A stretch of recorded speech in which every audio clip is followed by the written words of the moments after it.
Sebelum kita ngobrol-ngobrol, ini suara aku jelas nggak? Atau ada feedback apa-apa gitu?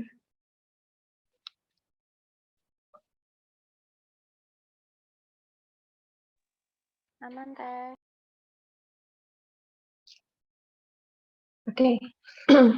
Bismillahirrahmanirrahim.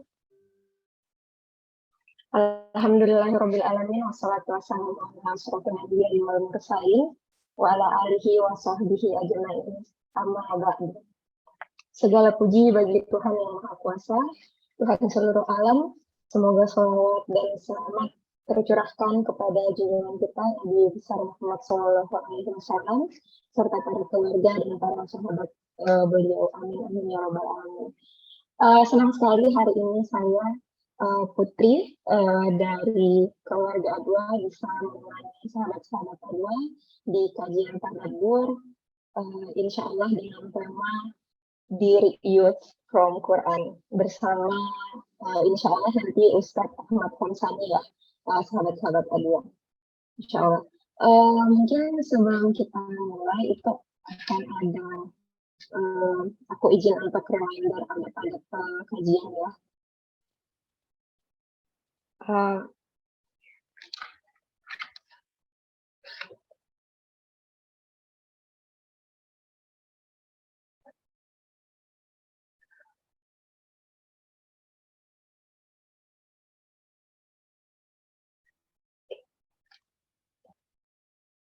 Ya, insya Allah.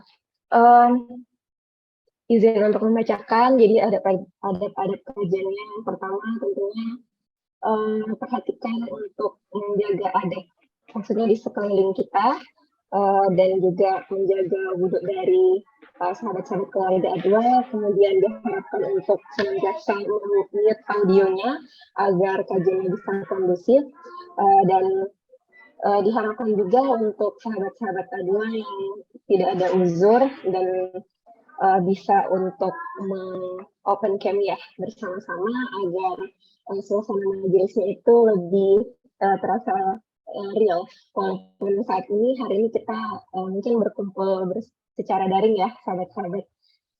Kemudian senantiasa berusaha untuk mengikat ilmu dengan tulisan. Jadi sebelum kajian dimulai bisa menyiapkan tulisnya. Kemudian juga silahkan tulis di kolom chat atau raise hand ketika ada pertanyaan. Dan insya Allah setelah sesi materi dari Ustadz nanti akan dibuka question and answer. Kemudian juga untuk meluaskan catatan-catatan dari sahabat-sahabat Adwa, atau mungkin ada biasanya itu suka screenshot ya dari materi Ustadz bisa dibagikan ke sosial media agar lebih banyak sahabat-sahabat kita yang mendapat manfaat dari ilmu yang akan dibagikan oleh Ustadz pada sore hari. Oke baik Kak, kalau nggak salah tadi aku lihat Ustadz udah hadir ya? Ustadz udah hadir, alhamdulillah. Masya Allah Ustadz. Assalamualaikum warahmatullahi wabarakatuh Ustadz. Waalaikumsalam warahmatullahi wabarakatuh. Insya Allah. Bagaimana kabarnya Ustadz? Kabar sehat, alhamdulillah. Teman-teman semua sehat kan? Sehat terus ya Ustadz. Aku di awal bulan Ustadz baru aja pulang umroh ya Ustadz. Ya alhamdulillah, mudah-mudahan teman-teman bisa segera menyusul sampai ke Makkah Madinah. Insya Allah, amin amin. Baik Ustadz, udah sesuai ya dengan waktu kita pada sore hari ini. Insya Allah hari ini kita akan ada agenda untuk kajian Tadabbur ya Ustadz di Youth from Quran. Jadi kalau saya sendiri kayaknya masih masuk dalam usia pemuda.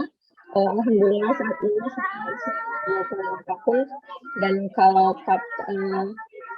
usia dari pemuda kan dari 15 tahun sampai 40 tahun ya Ustaz. Jadi insya Allah kajian hari ini masih relate untuk saya pribadi dan sahabat-sahabat Adwa yang lain. Nah, saya penasaran banget nih Ustaz pembahasan hari ini karena kalau dengar-dengar katanya banyak banget ya kata-kata pemuda itu yang dibahas di dalam Al-Quran. Jadi mungkin kita langsung simak aja ya dari Ustaz Ahmad Khamsani. Tafadhol Ustaz. Bismillahirrahmanirrahim. Assalamualaikum warahmatullahi wabarakatuh. Alhamdulillah. Alhamdulillahi haqqa hamdi wassalatu wassalamu ala rasulih. La haula wa la quwata illa billah. Amma ba'du. Teman-teman semuanya, alhamdulillah hari ini kita bisa berkumpul bermuajahah, senang sekali selalu ikut bersama dalam keluarga A2. Mudah-mudahan kita semuanya sudah diberikan keberkahan oleh Allah, sudah diberikan ilmu-ilmu yang bermanfaat, dan mudah-mudahan apa yang kita lakukan ini menjadi jalan turunnya ridhonya Allah kepada kita.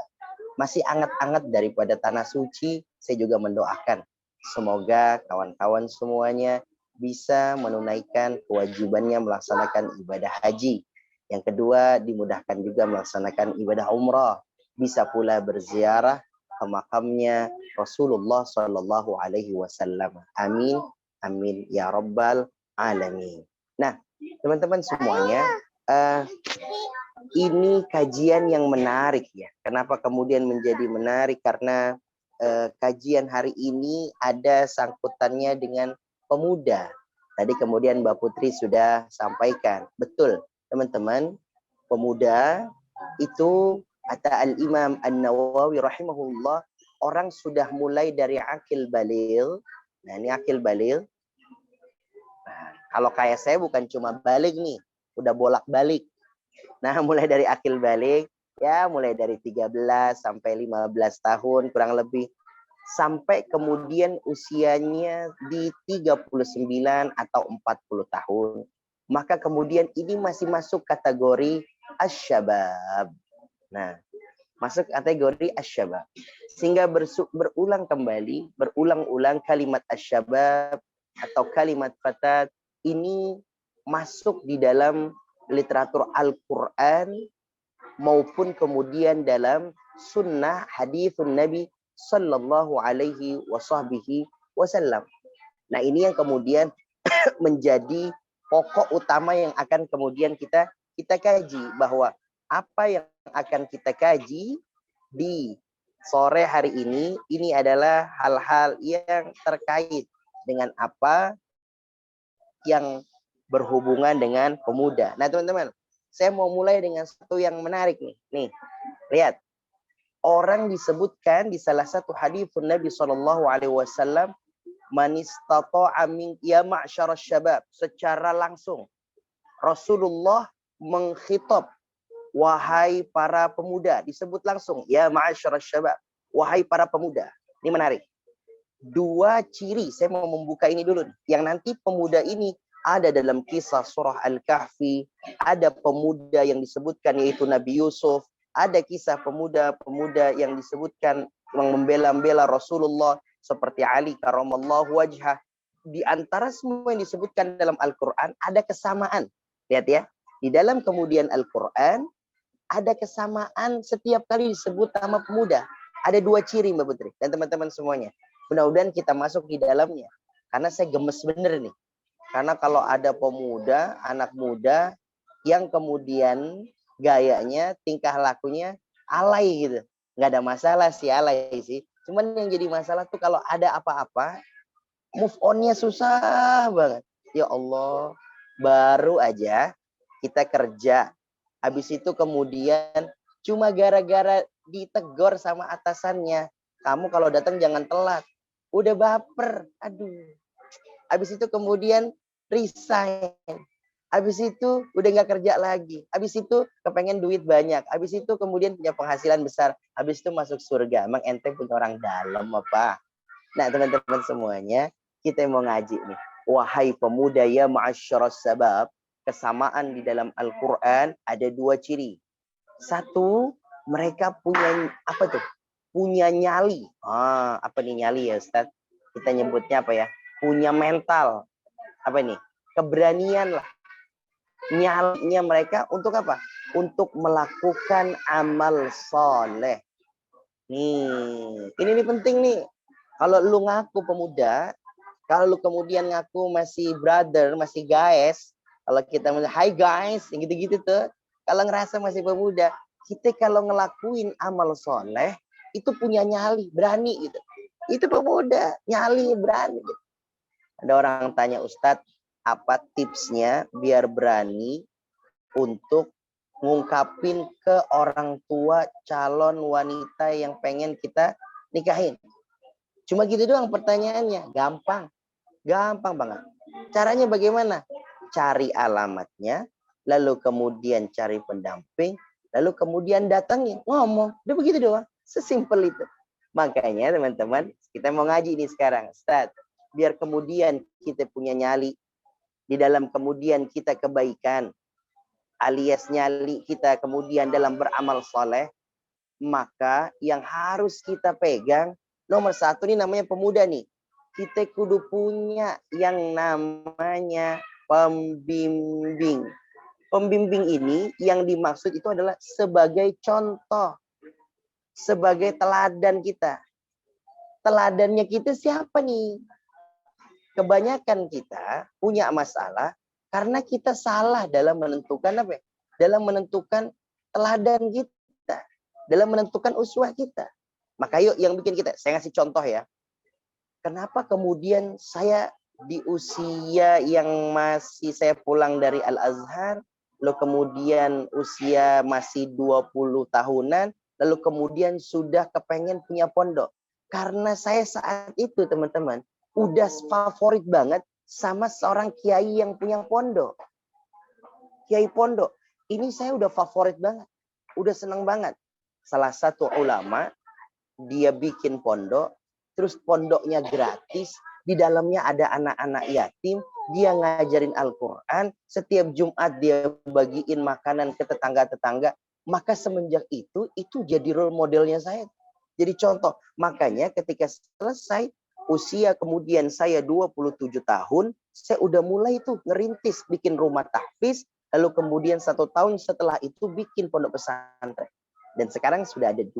Pondok pesantren yang ada di Jakarta, sudah ada di Serpong, Pisau. Di bawah pondok pesantren udah ada rumah-rumah tahfizul Quran. Nah, kok bisa kayak ada nyali gitu, Ustaz? Nih, ada contoh. Ada contoh. Contoh, ini mau yang dicontoh siapa coba?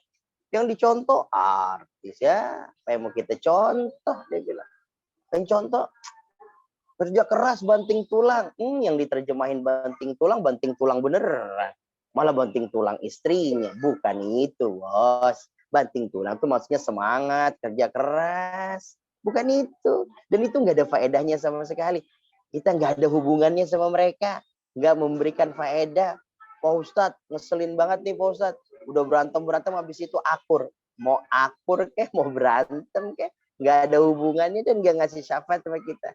Maka kesamaan ciri di dalam Al-Quran mengenai menyebut pemuda, berarti kalau mau masuk di dalamnya, oh pemuda ini termasuk kita apa enggak? Termasuk Ahmad Khomsani apa enggak?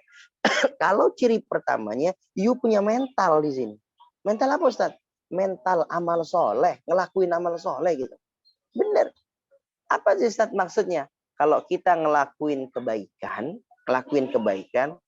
kita senang banget kalau ada seandainya kita punya teman, kita punya pendamping yang bisa nemenin kita, itu senang banget. Tapi tanpa mereka pun kita tetap jalan gitu loh. Jadi yang prioritas bukan temennya. Tetap yang jadi prioritas itu adalah ilmunya. Ajak orang, ajak temen, ajak kawan. Temen, kawan kita nggak bisa, ya nggak apa-apa. Kita mau tetap jalan. Jadi mereka bukan mempengaruhi kita, tapi kita yang mempengaruhi mereka. Kita yang dijadiin catatan. Makanya supaya dapat ini disebutkan di dalam Al-Quran. Allah Subhanahu wa Ta'ala mengatakan, innahum fityatun amanu bi rabbihim wa zidnahum huda. Kalau pengen punya nyali kebaikan kata Allah, fityatun amanu bi rabbihim. Cari contoh dulu. Biar kita nih bergerak sebagai anak muda, tahu kemana. Saya bilang, kenapa kemudian saya langsung bikin pondok? di usia 20-an langsung kemudian senang banget bikin pondok pesantren. Karena saya udah favorit, udah hobi banget, udah senang banget. Punya contoh kiai bikin pondok, biayanya sendiri, nggak minta-minta sama orang, bikin pondoknya gratis, yang dia mulai dari rumahnya dia sendiri. Lah saya ngikutin, bener ngikutin. Kita punya rumah 200 meter. 200 meter ini kita bikin, kita jadiin di sini. Di lantai satunya ada aula, di atasnya kamar. Kita ambil sedikit banget buat kamar kita. Gabung. Idealnya orang punya pondok mungkin bisa 2-10 hektar. Saya mulai dari 200 meter. Kenapa Ustaz? Karena saya punya contoh. Gue ngelihat favorit kita nih, teladannya kita. Tentu, maka saya katakan teladan itu ada dua ya teman-teman. Nomor satu udah pasti Nabi kita mulia Nabi Muhammad Sallallahu Alaihi Wasallam. Itu udah pasti, udah jelas. Tapi di bawahnya Nabi Muhammad kan ada pewarisnya. Nah kita butuh teladan yang dekat dengan kita nih, yang bisa kita lihat, bisa kita dengar, dan bisa kemudian langsung kita menjadi saksi dari mereka ini. Nah, yang kedua inilah yang mau kita ambil di sini. Tentu kita bersama Nabi Muhammad jelas. Kita ngelihat sirahnya, ngelihat sejarahnya. Tapi kita tidak hidup bersama Nabi Muhammad. Kita butuh pembimbing orang-orang yang bisa ngajarin itu. Nah, favoritnya kita, detailnya kita ke siapa nih? Siapa yang di sini? Mungkin di sini bisa kita punya guru, bisa kita punya orang tua, dan lain sebagainya. Dan saya kasih contoh lagi-lagi. Yang membuat saya punya nyali. Kenapa kemudian senang banget bikin pondok di usia kita muda? Karena biasanya orang bikin pondok usianya 40 tahun baru bikin pondok. Saya kemudian 27 tahun sudah mulai start, 28, 29, pondok sudah mulai berdiri. Artinya gimana? Yang disebut oleh Allah di dalam Al-Quran. Ciri pemuda itu punya dua. Satu, dia punya nyali ngelakuin amal soleh. Kenapa bisa punya nyali amal soleh? Dia punya favorit, punya teladan, punya contoh. Siapa yang dia contoh? Dia kan? Coba deh, kalau saya kasih tahu. Kita kan di usia pemuda ini, sifat pemuda itu disebutkan. Qul in kuntum tuhibbunallaha fattabi'uni. Sifat pemuda, Al-Quran pun menyebutkan dalam hadis, sifatnya itu enggak stabil. Enggak stabil. Enggak stabil. Itu sifatnya pemuda. Apa itu enggak stabil? Gampang ikut-ikutan. Beneran, gampang ikut-ikutan. Nah, ini kita arahkan kepada yang positif. Ayo ikut-ikutannya ke contoh yang baik. Gitu. Ikut-ikutannya ke contoh yang baik. Coba deh, anak muda punya contoh seorang atlet. Iya kan? Olahraga. Pasti setiap harinya dia kan contoh yang begini. Bagaimana kemudian olahraganya, dia yang senang lari, dia yang senang kemudian olahraga, sampai kemudian dia kalau yang bola main bola terus, yang sepedaan, yang senang basket mulu, terus kumpul sama teman-teman yang sama-sama bisa basket. Maka setiap harinya diulang-ulang semua. Itu ya, nomor satu nih, teman-teman A2. Ciri mereka yang disebutkan di dalam Al-Quran dikatakan anak muda, dia punya nyali ngelakuin amal soleh. Kenapa? Gimana caranya bisa punya nyali ngelakuin amal soleh? You punya contoh. Antum punya contoh, anti punya contoh. Siapa? Maka saya mau tanya. Pertanyaannya, di usia kita yang sekarang, ini kan rata-rata usianya 20 tahunan ya. Kalau saya lihat nih Mbak Putri, rata-rata 20 tahunan lah. Kalau saya lihat itu belum ada yang lebih gitu. Ya 21, 22 ya. Ya kan? Masih pada muda-muda banget lah. Nah, kita nih jalan kita mau contoh siapa? Tentu tadi saya bilang, betul Rasulullah, iya clear. Itu pasti. Maksud saya adalah yang terdekat yang bisa kita lihat. You mau nyontoh siapa? You mau contoh siapa? Ayo, mau contoh siapa? Bener Mbak Citra, mau contoh siapa? Ya Anda, lu mau contoh siapa? Citra, anti mau ngikutin siapa? Beneran. Kalau mau contoh langsung, Ustaz, saya nggak ngerti ya. Saya seneng banget sama ceritanya orang tua saya, Pak Ustaz. Kenapa? Saya punya ayah, dia Pak Ustadz nikah di usia yang muda Pak Ustadz. Dan dia bertanggung jawab. Oke, kita checklist. Terus gimana Ustadz? Dia langsung merantau Ustadz. Oke, kita checklist, bagus. Ngapain lagi Ustadz? Dia dagang Pak Ustadz. Terus Ustadz, mulainya gimana? Dia mulai dari yang kecil Pak Ustadz. Lalu kemudian gimana? Dia mulai dari ini semuanya. Visi dia pertama Ustadz, bukan punya rumah, bukan punya mobil. Orang tua saya Pak Ustadz, itu perantau, mimpinya sederhana. Dia sampai dulu yang namanya Mekah Madinah. Di kampung kami, kalau ngerantau nggak haji, itu aib Pak Ustadz. Jadi nomor satu yang gini, oh, berarti kita akan nyontoh nih kita punya ayah. Ayah saya berani nikah di usia muda. Terus kemudian ketika dia mau nikah usia muda, berarti dia udah siap bekerja. Siap ngerantau, siap dagang, siap berpenghasilan. Maka kemudian ini yang dimaksud oleh Nabi kita mulia Nabi Muhammad Sallallahu Alaihi Wasallam, punya nyali ngelakuin amal soleh. Maka yuk saya mengajak sama teman-teman A2 semuanya. Hari ini yang mau lu contoh siapa? Mbak Putri nyontohnya siapa?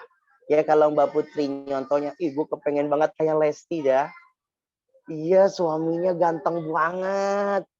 Semua orang bilang, ya Allah, ini goals couple. Yang satu cowok ganteng, kaya, rumahnya mewah. Mau lu dibanting? Hah? Mau? Hah? Gimana? Ya, nggak jadi Pak Ustadz. Nah itu dia. Akhirnya kita salah. Maka siapa yang mau kita jadi contoh? Pak Ustadz, saya seneng banget sama Ustadzah Halimah Ali Idrus, Pak Ustadz. Saya nggak tahu, saya seneng banget. Kenapa? Beliau tuh nggak pernah ada fotonya. Beliau tuh nggak pernah ada videonya. Coba antum lihat. Bener, saya nggak kenal sama beliau. Saya nggak tahu. Tapi ketika saya ada di Masjid Raya Bintaro, baru-baru kemudian saya mengisi bergantian dengan beliau di momen yang bergantian. Sampai kemudian saya cari, kok beliau nggak ada fotonya, nggak ada videonya, cuma ada suaranya. Lalu kemudian saya tanya, karena saya mengajar yang remaja-remaja Indonesia, mereka bilang, iya itu favorit kami. Masya Allah, favorit yang pas. Yang cowok saya tanya, favoritnya siapa? Ya nggak boleh Ustadzah Halimah dong. Masa favoritnya cewek? Dan pas, favorit mereka adalah Ustadz Ahmad Kamsani. Baik, terima kasih teman-teman semuanya. Itu harus dicontoh, harus dicontoh. Lah, Ustadz kok bisa kayak gitu? Iya, pilihannya coba. Seorang wanita, masyhur, populer, dikenal karena ilmunya, bukan karena paras wajahnya. Dikenal karena ilmunya, karena lisannya, bukan karena sensasinya. Maka yang dicari, ya benar. Nggak penting kita populer. Iya benar, nggak penting kita terkenal. Yang penting Instagram kita contreng biru. Enggak, itu bercanda. Yang penting adalah bagaimana kemudian kita bisa bermanfaat sama orang lain. Lah, berarti bahasa sekarangnya nih. Ini mohon maaf nih, saya langsung sampein. Berarti anti favoritnya siapa? Berarti anti mau ngikutin modelnya siapa? Kalau you ngikutin modelnya seperti kemudian gayanya para orang-orang yang salehah, ya ikut jadi kayak mereka. Jadi enggak, gue kayak pengen jadi si Fulan deh. Kayak siapa? Kayak Ali. Gue mau kayak Fatimah. Kenapa? Ya Ali, Fatimah tuh suka masing-masing. Tapi mereka ngejaga perasaannya. Tidak terungkap kecuali ketika mereka akan menuju kepada jenjang yang halal. Ditahan, dijaga. Itu favorit. Sehingga kita ngerasa, gimana sih gemes-gemes gimana gitu kalau ngelihat. Tapi gue kangen. Tapi gue gak berani ngungkapin. Tapi gue masih begitu. Kenapa? Gak ada. Gue belum pantas untuk mengatakan I love you. Gak pantas. Kenapa? Gue belum punya penghasilan. Dan gue juga gak mau ngegantung. Kalau andai kata gue bilang I love you, juga dia juga mengatakan I love you juga. Terus mau dibawa kemana hubungan kita? Maka pada akhirnya, oke, gue gak akan mengucapkan I love you. Kalimat yang gue cari adalah qabil tuh. Jadi bukan I love you, tapi qabil tuh. Artinya apa?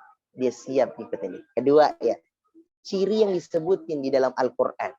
Dalam surah Al-Kahfi. Di dalam kemudian surah Ali Imran. Ciri yang sama Mbak Putri dan teman-teman semuanya. Yang disebutkan mereka sebagai asyabab atau fityatun amanu. Mereka selain satu punya nyali ngelakuin amal soleh. Nih, kedua. Yang dijadikan ciri adalah mereka punya nyali, punya mental nih. Punya nyali, punya mental. untuk meninggalkan yang namanya amal salah. Nah, nih sama amal salah itu tegas banget gitu. Nih anak muda nih. Bener. Ustadz contohnya yang mana? Oh, lihat kisahnya bagaimana kemudian Nabi Yusuf. Itu kan belum, lihat, ketika beliau ada, itu belum jadi nabi kan beliau. Masih seorang Yusuf alaihi assalam. Benar. Belum kemudian mendapatkan wahyu. Masih sosok seorang pemuda. Bagaimana kemudian digoda. Lihat, seorang wanita, sob, cantik, kaya, pejabat, iya kan? Apalagi karismatik. Masya Allah.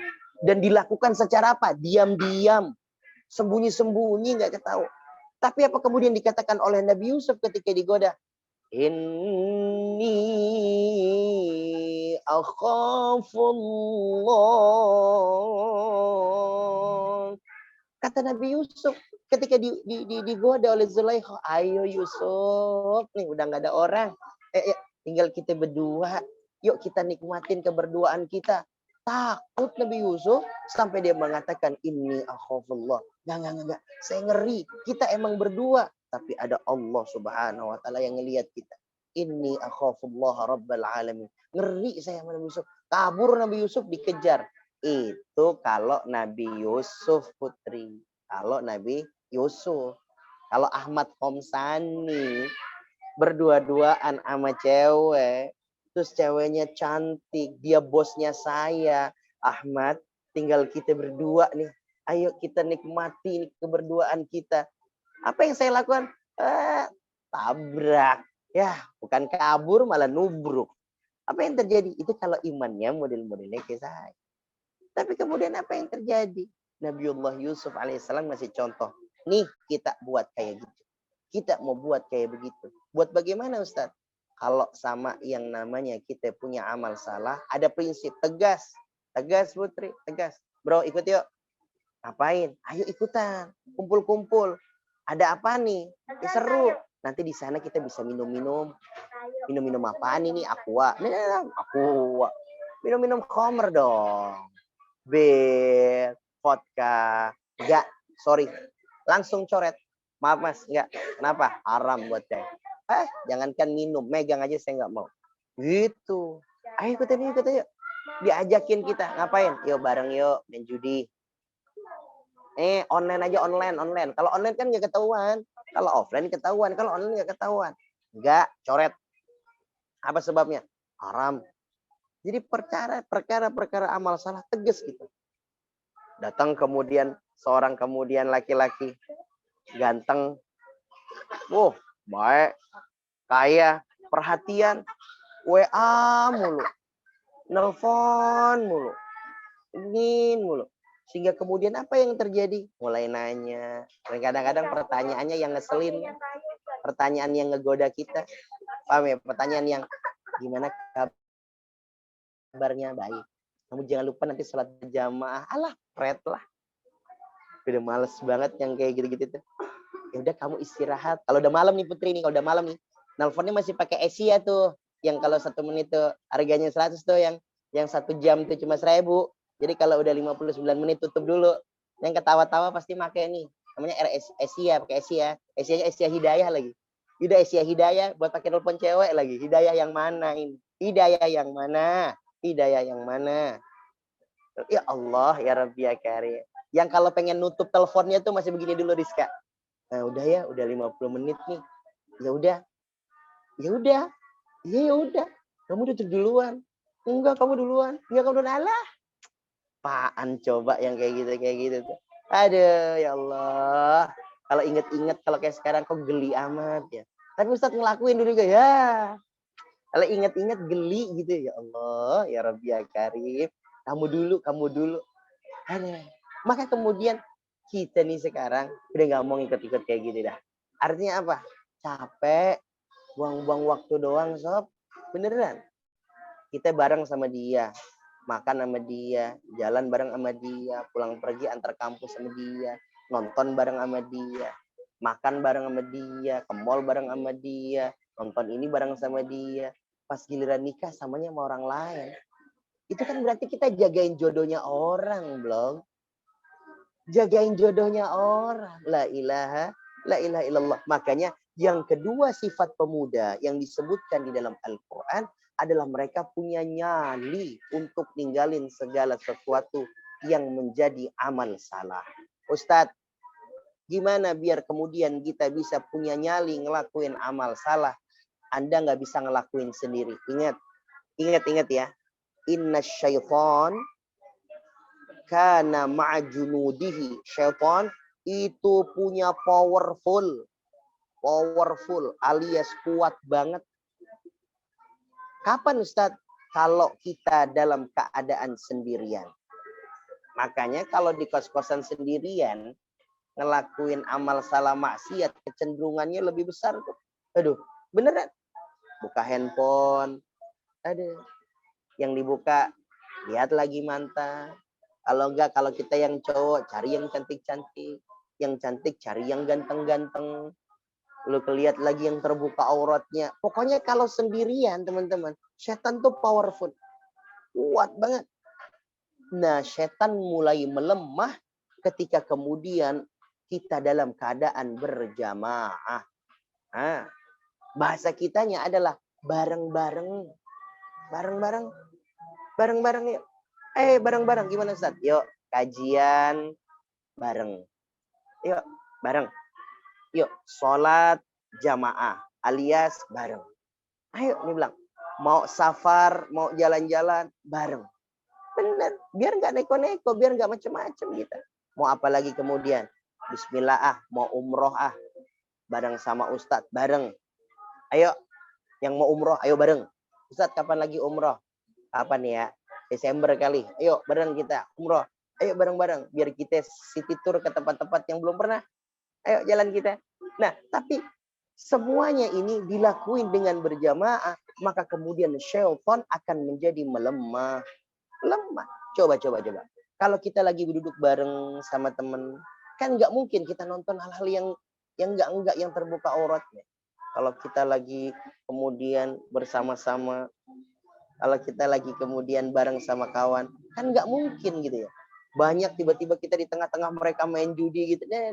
Walaupun masih ada peluang, maka teman-teman semuanya, dua ciri yang disebutkan di dalam Al-Quran, Allah Subhanahu wa Ta'ala menjadikan inilah pemuda-pemuda yang, nah sekarang ngomongin fadilah keutamaannya, yang di dalam Al-Quran mereka disebut orang-orang yang diselamatkan di padang mahsyar. Diselamatkan di padang mahsyar. Apa itu Ustaz padang mahsyar Ustaz? Di padang mahsyar, di mana kita dengan matahari cuma sejengkal. Siapa yang diselamatkan di sini? Itu yang tadi disebutkan. Siapa mereka? Pemuda. Pemuda nih yang masuk. Pemuda yang bagaimana Ustaz? Itu yang tadi disebutkan tuh. Pemuda yang usianya masih belia, punya kesempatan besar ngelakuin banyak hal, kesempatan ngelakuin dosa, kesempatan ngelakuin maksiat, tetapi ketika dia di usianya masih muda, nasya'a fi ibadatillah, dia sibukkan dirinya dengan taat kepada Allah. Oh, ketika Nabi Muhammad pengen hijrah, siapa coba pemuda yang menggantikan Nabi Muhammad di tempat tidurnya? Ali karamallahu wajah. Siapa juga pemuda yang memberikan usul ketika kemudian perang perang Khandaq? Al-Farisi, Salman Al-Farisi. Para pemuda-pemuda yang keren, para pemuda-pemuda yang pemberani. Makanya, yuk simple yang mau kita ambil. Ustaz, kita nih yang sekarang di zaman now, zaman yang sekarang serba lengkap, maka saya ingin mengajak teman-teman. Yuk, yang mau kita lakuin sesuai dengan apa yang dicontohin dalam Al-Quran dan hadis. Satu, kita sebagai pemuda, yuk cari link seluas-luasnya. Network seluas-luasnya. Yuk, beneran. Teman-teman datang ke kajian. Ini A2. Lihat kanan kiri, kenalan, tukar nomor kontaknya. Pindah lagi ke kajian apa? Kajian Quran, kajian hadis. Lihat kanan kiri, kenal sama si fulana, minta nomor kontaknya. Kita tanya, di mana antum tinggal, di mana pekerjaannya. Tanya, perkenalkan diri. Nanti inilah yang akan ngebantu kita nih dalam apa? Dalam kita untuk meningkatkan kita punya kualitas kehidupan. Yang ngangkat derajat kita, ini akan menjadi perantaranya asbabnya. Maka sebagai pemuda, mumpung punya kesempatan, cari link dan network seluas-luasnya. Cari saudara sebanyak-banyak. Bener. Cari. Karena yang kita kenal, siapa tahu besok yang akan membantu kita. Kali yang hari ini kenal, besok yang akan jadi direktur, punya perusahaan, dan ternyata bisa bantu kita. Ini kesempatan. Karena kalau nggak muda, nggak bisa. Sulit, berat ini. Yang kedua, mumpung masih muda, perkuatlah kita dengan ibadah-ibadah fisik. Ibadah fisik. Karena ibadah itu ada 3, teman-teman.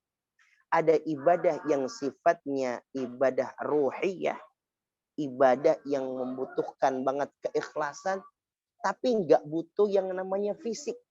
Ini ikhlas nih, ikhlas sifat-sifatnya nih. Kita ngejauhin daripada iri, kita punya sabar, kita punya syukur. Nih mainannya adalah hati nih. Ada ibadah yang kemudiannya pakai harta, ibadah yang pakai harta, zakat, infak, dan ada ibadah yang menggunakan fisik, teman-teman. Yang nanti kita akan nyesel kalau di usia muda nggak nyempurnain. Mumpung masih muda, ayo kemudian kita perbanyak yang namanya ibadah sholat sunnah. Ibadah sholat sunnah yang makin mantap lagi adalah di usia kita muda, adalah kita ngerjain tahajud. Kenapa? Karena mumpung masih muda, kalau udah sepuh, kalau udah tua, kita udah banyak vertigo, udah banyak pusing, susah ngelakuin itu. Dan ibadah apa lagi Ustaz yang mau kita cari mumpung kita masih muda? Ibadah haji atau ibadah umroh. Bener dah. Haji dan umroh tuh capek. Kudu jalan. Ustaz kan ada skuter Pak Ustaz. Ya masa siang muda naik skuter, lucu banget. Aneh. Kalau yang tua kelihatan unik, lucu. Kalau yang muda kan jadi kalian gimana ya? Kayak malah ini mau ibadah apa mau main-main sih. Maka oleh karena itu, mumpung kita di usia yang muda, maka Al-Quran nyuruh kita cari link seluas-luasnya, suruh pada kita maksimalkan ibadah fisik kita. Yang ketiga teman-teman, maksimalkan. Yuk, kalau bahasa kita itu adalah, bahasanya Imam Syafi'i adalah merantau. Tapi rantau ini tidak mesti harus kemudian tinggal lama. Bahasa yang mudahnya adalah bersafar. Ayo, bersafar. Sering-sering kita bersafar. Nah, ini terjemah yang lebih mudah dipahami. Ayo teman-teman sering bersafar. Biar ngeliat. Beneran. Saya ke Aceh. Jadi tahu Mbak Ami. Kayak gini kota Weh tuh. Kayak gini 0 km Indonesia. Oh kayak gini negeri Mesir. Kayak gini piramid tuh. Safar yang saya maksud adalah bukan hanya sekedar jalan-jalannya, tetapi bagaimana kemudian tadabbur gitu. Nah, tadabbur. Nah, ini yang kemudian membuat masa muda kita tuh berkesan. Nih, berkesan. Ini 3 hal ini yang mau kita kemudian ambil. Link kita, network kita yang sebesar-besarnya, ibadah fisik kita yang kemudian kita mau kejar kuat-kuatan habis-habisan. Lalu kemudian yang kita mau kuatin lagi adalah bagaimana kita punya pengalaman safar mumpung kita masih muda. Nah, 3 perkara inilah yang akan ngebawa kita teman-teman pada perkara-perkara yang bikin kita semangat. Mbak Putri, Mbak Dinda, teman-teman A2. Udah yuk bikin angkatan muda nih. Yuk yang muda-muda yuk, yang muda-muda yuk safar. Tadabur Pulau Indonesia yuk. Datang ke Pulau Rubiah sono di Aceh. Keren banget sono. Lihat, teman-teman yuk bareng-bareng yuk. A2 goes to Madinah. Wih, keren banget. Ya Allah. Kemana yuk. Memang nggak akan bisa semuanya. Tapi kan harapan doa bareng. Bismillah yuk. 2023 kita mau bikin rumah A2, keluarga A2 family gathering ke Mekah Madinah. Ya Allah. Jangan cari ustadz lain. Ustadz Ahmad Tomsani aja. Ngapain jadi ustadz lain yang diajak kalau usulnya dari saya? Bareng gitu. Oh, Rizka ikut, Gita ikut, Yuti ikut, Ayu ikut. Bareng-bareng kita. Nanti kita titik nih, ya Allah teman-teman, ini tempatnya Rasulullah dulu tuh di sini, sekarang udah digusur. Nih dulu tempatnya sumur Zam-Zam, kita keliling-keliling ke Masjidil Haram. Ini pintu Fahad, ini pintu Salam, ini pintu Sofa. Kenapa dibilang pintu Sofa? Ini pintu Marwah. Kenapa dibilang pintu Marwah? Keliling aja. Jadi city tournya tuh di Masjidil Haramnya. Belum ada travel yang city tournya di Masjidil Haram. Kecuali sama Ustadz Ahmad Tomsani. Makanya, Anda mencari pembimbing, belum ketemu. Bersama Ahmad Hamsani. Ya, itu Rizka. Jadi, bismillah harapan. Bener. Ya Allah, mumpung masih muda. Kalau udah tua, nggak bisa. Contoh nih ya, Umi sama abah saya. Itu tukang ngerantau, tukang safar. Sekarang usianya udah sepuh. Kalau udah ditanya, nih, jalan yuk ke Bogor. Males cuma pindah tidur. Udah nggak semangat. Cuma makan tidur ngapain? Orang tua saya diajak ke hotel nggak semangat. Lah staycation cuma pindah makan, pindah tidur. Padahal kita yang dicari emang pengen makan, pengen tidur, nggak kerja. Itu namanya staycation kan gitu ya. Definisi staycation itu nggak kerja, cuma rebah-rebahan aja udah. Tapi buat orang tua kita nggak bisa kayak gitu.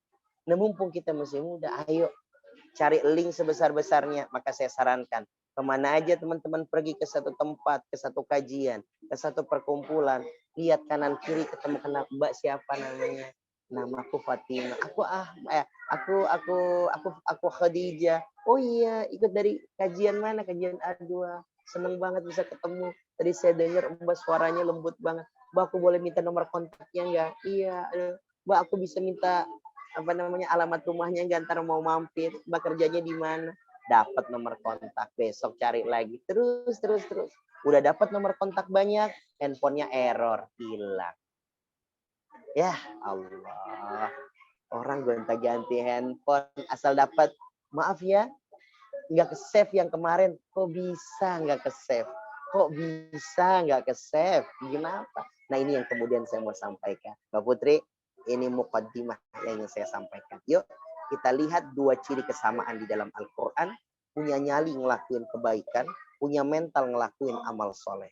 Kenapa bisa kayak gitu? Punya contoh, punya pembimbing yang bisa kita mau ambil pelajarannya. Betul, Rasulullah sebagai pusatnya, Rasulullah sebagai puncaknya, tapi kita mau cari titisan dan tetesan-tetesannya. Siapa dia? Mungkin orang tua, mungkin guru, yang kita secara langsung menjadi saksi. Bagaimana kemudian kisahnya dia menginspirasi kita. Gua mau ngikutin gaya dia. Gua mau ngikutin gaya hidupnya dia. Gua mau ngikutin perjuangannya dia. Yang kedua, berani tegas sama amal salah. Punya nyali ngelakuin hal-hal untuk menolak daripada amal salah. Bisa kayak gini, kenapa? Karena kita punya orang-orang yang menguatkan kita. Teman-teman yang nguatin kita. Sahabat-sahabat yang nguatin kita. Karena kalau sendirian kita lemah sama setan. Tapi kalau berjamaah, setan lemah sama kita. Yang selanjutnya adalah kita mau ambil. Bagaimana mumpung sekarang apa yang harus kita lakukan? Teman-teman cari link sebanyak-banyak. Bener. Di nomor kontak saya selalu ada. Yang dulu pernah kemudian ngundang saya, pasti sampai sekarang masih silaturahim. Masih ada. Yang kemudian pernah bertemu sama saya di seminar yang dulu, masih ketemu sama kita. Sehingga saya ketika kemarin misalnya, saya kemudian mengisi tausiah, orang itu ada, Ustadz saya ada. Saya ada di Mekah, masih ketemu Ustadz. Saya jamaah Ustadz, ayo. Foto bareng. Ya namanya Ustadznya juga udah mulai populer, ya kan? Udah mulai terkenal, apa-apa foto, ya kan? Jadi, apa yang mau kita ambil? Network, link seluas-luasnya, sebesar-besarnya. Yang kedua adalah bagaimana kemudian kita berani, mesapa. Yuk, yang ditambah lagi, ibadah fisik kita. Mumpung masih muda, sholat tahajudnya bangun, ayo. Mumpung masih muda, ayo coba pelajarin ibadah sholat sunnahnya, puasa sunnahnya. Mumpung masih muda. Banyakin safar. Yuk banyakin safar. Tapi safarnya jangan sendirian. Pak Ustadz saya udah punya suami. Kalau gitu enjoy lah. Enjoy. Bersama siapa? Bersama suami. Yang liburan kita tuh jelas maknanya. Liburan yuk, Ustadz yuk. Mana? Hotel. Apaan faedahnya ini? Hotel itu tempat kita nginep. Tujuan liburannya apa gitu loh. Ayo yuk, gue pengen ajak anak-anak yuk, kita pengen ke tempat kampungnya orang tua kita. Kita 20 tahun belum pernah yuk. Sekalian pengen tahu makamnya kakek, makamnya nenek. Boman, keren. Itu baru safar. Yuk coba yuk kita safar yuk, ngelihat sejarah di Turki. Oh itu safar baru. Yuk safar yuk, kita ke Mesir yuk. Pengen tahu kayak gimana piramid, bagaimana kemudian Aqsa. Yuk bareng yuk. Siapa ya pembimbingnya? Ya nggak usah bingung dong. Anda punya pembimbing yang tepat. Nggak usah bingung. Kalau masih bingung marah saya. Kok bisa bingung gitu. Nah teman-teman semuanya, ini ya mukaddimahnya mengenai tentang biar setelah kita ngaji ini, oh iya, gue kan anak muda ya Putri ya. Kok gue puterannya cuma rumah kampus mulu ya? Kadang-kadang rumah gue Bintaro 1, Bintaro 2, sektor 2 gue nggak tahu gue sektor 2 di mana sih? Lu kemana aja? Kemana aja, Bray? Kemana aja? Nggak dikasih tahu Masjid Istiqlal. Orang pada ke Masjid Istiqlal, kita nggak tahu Masjid Istiqlal udah renovasi. Astagfirullahaladzim. Ya Karim. Masjid Kuba Emas. Masih bingung kita, masih berdebat. Kubanya emas beneran apa enggak? Ini kan nggak ada faedahnya ya. Emang kalau emas beneran ngasih syafaat? Emang kalau emasnya bohongan? Yang penting lu udah pernah datang apa belum? Biar ngerasain. Ya Allah, ini masjid dibangun sama satu orang loh, Sob. Satu orang. Dan rumahnya ada di situ. Subhanallah. Menghabiskan dana miliaran. Satu orang yang ngebangun, Sob. Nggak pakai proposal RT RW loh ini. Itu yang mau jadi motivasi kita. Safar ke tempat-tempat kayak gitu deh. Ya, saya pikir inilah. Monggo yuk. Kemudian ada diskusi-diskusi yang bisa kita. Silakan Mbak Putri. Insya Allah, Ustadz, kayaknya materinya walaupun sangat agak singkat ya, tapi kayaknya banyak to do actionnya gitu untuk para pemuda. Insya Allah. Jadi sebelum insya Allah setelah ini kita ada sesi tanya jawab dengan Ustadz. Sebelumnya ada iklan sponsor dulu. Jadi insya Allah akan ada giveaway tiket kajian. Nah, kalau tadi salah satu karakter pemuda itu adalah bernyanyi ya, untuk melakukan masalah. Nah, ini insya Allah ada difasilitasi nih dari keluarga. Jadi ada satu kajian, tiket kajian gratis. Masalah temanya ini tentang sang Nabi dengan messenger dari Majelis Cinta Quran untuk sahabat Nabi yang beruntung pada sore hari ini. Untuk itu tadi pemainnya adalah dengan menjawab pertanyaan siapakah sosok Rasulullah SAW untuk kirim jawabannya ke kolom chat Zoom aja ke sahabat kedua. Insya Allah setelah ini juga akan diumumkan sebelum penutupan kajian ya bagi yang beruntung mendapatkan satu tiket gratisnya. Baik, selanjutnya kita akan beralih ke sesi tanya jawab dan akan dipanggil oleh peserta. Silahkan dan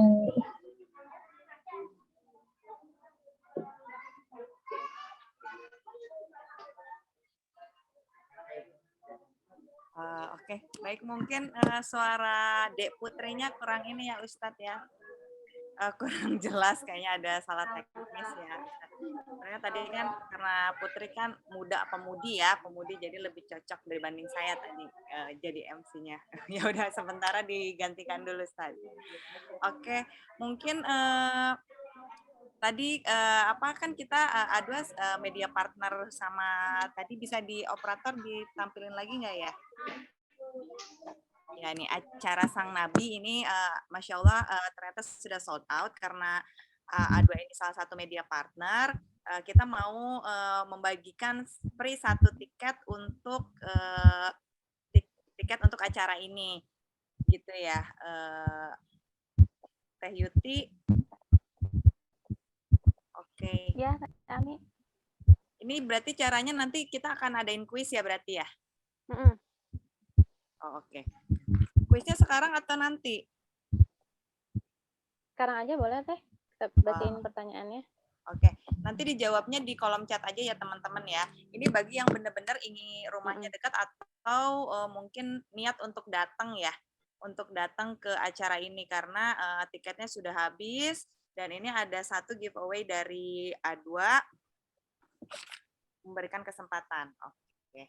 Pertanyaannya, siapakah sosok Rasulullah Shallallahu Alaihi Wasallam untukmu? Nanti jawabannya akan dipilih ya di kolom chat sama panitia. Mangga silahkan. Pertanyaannya mungkin bisa di drop. Oke. Oke, terima kasih Putri. Kalau gitu Ustadz kita lanjut aja ke sesi Q&A ya Ustadz ya. Baik. Ustadz lagi di pesantren yang di mana nih Ustadz? Dari tadi Aku ada di heboh Jakarta. rame. Di Oh yang di Jakarta. Jakarta.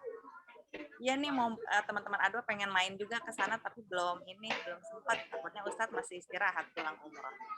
Ya, memang saya udah sangat sibuk sekali, Bang. Oh, Masya Allah. Iya ya sulit banget ya tadi ya. Tapi kemarin doa saya dibacain kan, didoain kan tadi ya di sana ya Banget, tadi ya. banget. Alhamdulillah. Oke, mungkin teman-teman kalau ada yang mau nanya bisa, yang mau resen silakan. Tapi kalau nggak ada kita lanjut aja ke yang sudah masuk ke kami ya. Pertanyaan pertama Ustadz. Saat masih muda juga Ustadz identik dengan usia mengejar cita-cita.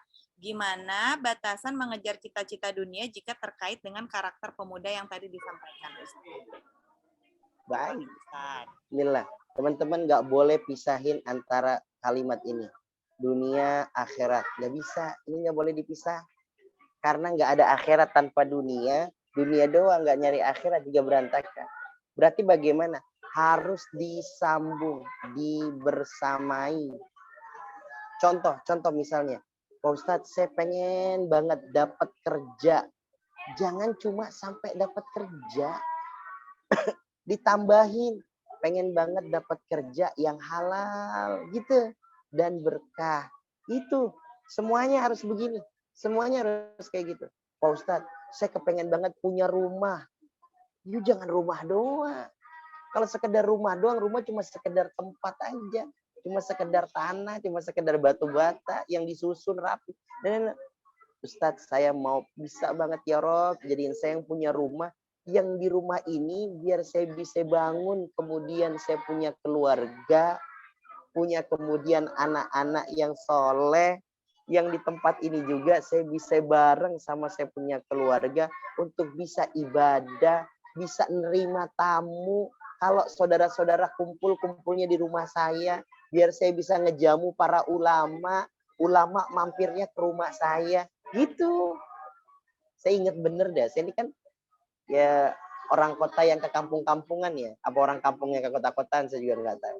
Ingat bener gitu, kalau orang tua tuh kalau punya mobil waktu itu pengen punya Kijang, harapannya bukan supaya dipakai kondangan, supaya kita dipakai jalan-jalan. Kepengen banget ya Rob bisa punya Kijang itu. Ingat banget ucapannya si Abah itu, orang tua saya. Kepengen kalau ada yang sakit tetangga naik mobil kita buat yang sakit. Kalau ada yang hamil pengen ngelahirin pakai mobil kita. Dulu nggak ada Grab. Dulu belum ada Grab, dulu belum ada Gokar, segala macamnya. Yang paling ada ya taksi aja. Tapi saat itu masih agak sulit kan kalau udah waktu-waktu malam dan segala macam. Buat yang kemudian kalau ada hajatan, biar nanti naiknya mobil saya bareng-bareng. Sama Allah dikasih bener. Dan kenyataannya memang bener. Lebih banyak dipakai buat orang lain sama kita. Dan ini adalah percepatan cita-cita kita. Percepatan cita-cita. Sehingga ketika cita-cita itu digabungkan antara dunia dan akhirat, maka nggak ada batasnya kecuali Allah yang membatasi nanti. Allah yang membatasi. Allah yang membatasi. Kita kepengen misalnya, bicara kemudian pengen punya rumah sendiri gitu. Rumah sendiri gitu. Ternyata Allah batasin. Oh enggak, kamu nggak perlu rumah sendiri. Kamu harus ada di pondok mertua indah. Oh berarti ini udah takdir yang Allah kasih. Oh kenapa Ustadz? Mungkin cara inilah yang dibuat oleh Allah supaya kita kemudian bisa dapat jalan ke surganya Allah. Karena jadi lebih sabar sama mertua, lebih sabar sama ipar yang ada di sana. Benar. Ustaz, tapi apakah doa kita tetap berjalan? Tetap minta sama Allah. Tetap minta sama Allah. Sehingga kemudian bisa jadi apa yang kita minta diberikan oleh Allah Subhanahu wa taala tidak sesuai dengan apa yang kita inginkan, tapi sesuai dengan tujuan yang kita harapkan. Tujuan yang kita harapkan. Benar. Misalnya contoh ya. Kita berdoa banget pengen punya rumah sendiri. Bener sama Allah dikasih. Ternyata kita nggak beli. Ngikut sama mertua. Bener loh. Akhirnya apa yang terjadi? Ya sama mertua. Suka dukanya. Lu kemudian kita yang diomelin sama mertua. Sampai mertua kemudian sakit. Kita yang nemenin dia kudu sabar. Ya. Sampai mertua kita bilang. Karena kita yang ngejagain 10 tahun ibu mertua yang sakit. Ibu kita bilang, kalau ibu udah nggak ada, rumah ini pakai buat kamu. Yang lain ipar-iparnya setuju karena ngelihat sabarnya kita. Akhirnya rumah yang dipakai sama orang tua kita turun jadi warisan rumah kita. Kan jadi rumah sendiri kan. Meskipun kemudian caranya tidak dengan beli. Paham ya maksud saya? Maka Ustadz, gimana Ustadz membatasi cita-cita dunia? Nggak ada cita-cita dunia. Harus ada dunia dan akhirat. Ustadz, saya mau punya mobil. Lu mau punya mobil buat apa? Ya Pak Ustadz, pengen punya mobil biar bisa ditumpangin sama orang tua, bisa ditumpangin sama keluarga, biar anak-anak gak kepanasan. Itu ibadah namanya. Itu namanya apa? Ibadah. Pak Ustadz, saya pengen naik jabatan deh Pak Ustadz. Lu dunia mulu. Siapa? Saya mau naik jabatan Pak Ustadz. Karena kalau saya jadi karyawan, kalau meeting 11:30, mau minta buat sholat nggak dikasih. Saya mau jadi manajernya Pak Ustadz. Saya mau jadi direkturnya. Gitu.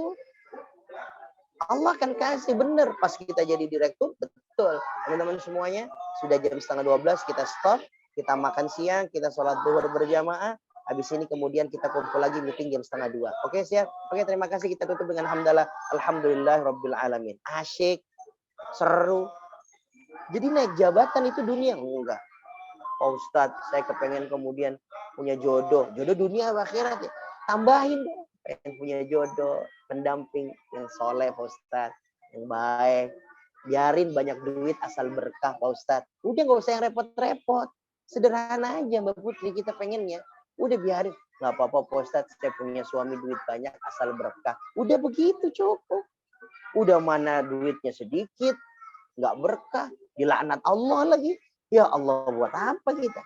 Maka kemudian ini yang kemudian mau ambil. Satu, ad-dunya wal akhirah kilahuma amrani sawiyan. Dunia dan akhirat itu saling membutuhkan, saling melengkapi.